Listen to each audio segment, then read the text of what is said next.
জীবনে কিছু কিছু প্রশ্ন থাকে যার উত্তর কখনোই মিলে না।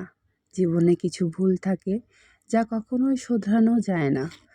আর জীবনে কিছু কষ্ট থাকে যা কাউকেই বলা যায় না। আসসালামু আলাইকুম, সবাই কেমন আছেন? আশা করছি সবাই অনেক ভালো আছেন। আমি আফসানা মিম চলে আসলাম আরেকটা নতুন ভিডিও নিয়ে। যেহেতু রাজশাহীতে আছি তো একটু ঘোরাফেরা হবেই, তো চলে আসলাম আরডি মার্কেটে।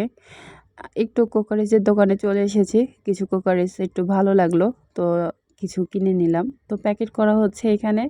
আর পাশে রাফসান আছে, দুষ্টামি করছে। মূলত আমি, রাফসান আর রাফসানের খালা তিনজন মিলে বের হয়েছি। অন্য দিনের তুলনায় আজকে মার্কেটে ভিড় কম, কিন্তু তবুও এত গরম। যাই হোক, ভিতরে একটা আইসক্রিমের দোকান পেলাম, আর এইগুলো আইসক্রিম খেতে আমার খুবই ভালো লাগে, তো নিয়ে নিলাম। আর এই সাইডে হচ্ছে আমার বোন জামা দেখছে, সে কিছু টপস কিনবে, তার নতুন কলেজ শুরু হচ্ছে এই কারণে।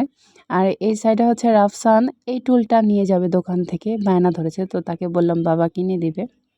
যেসব জিনিসপাতি কেনাকাটা করেছি বাড়িতে গেলে অবশ্যই আপনাদেরকে দেখাবো। এখন হচ্ছে রাতে আমরা বিকালে চলে এসেছি। রাতে হচ্ছে ওই খেলনা কিনবে, তো দোকানপাট সব বন্ধ হয়ে গিয়েছে, তো একটা বাড়িতে আসছি, দোকানওয়ালা বাড়িতে এসেছি। তো সে একটা পুতুল নেবে, মেয়ে পুতুল, যাকে হাইডি বলে বারবার ডাকছে। বাচ্চাদের বায়নার আসলে কখনোই শেষ নাই। একটা পুতুল কিনতে এসে তার এখন সব কিছুই ভালো লেগে যাচ্ছে। বাচ্চারা আসলে কতটা সহজ সরল, তাই না?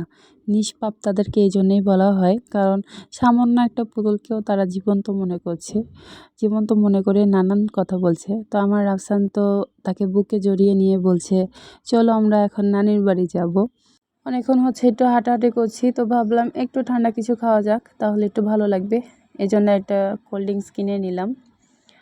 আজকে আপনাদের সাথে এতটুকু শেয়ার করলাম। আশা করছি ভালো লেগেছে। সবাই ভালো থাকবেন। আল্লাহ হাফেজ। আসসালামু আলাইকুম।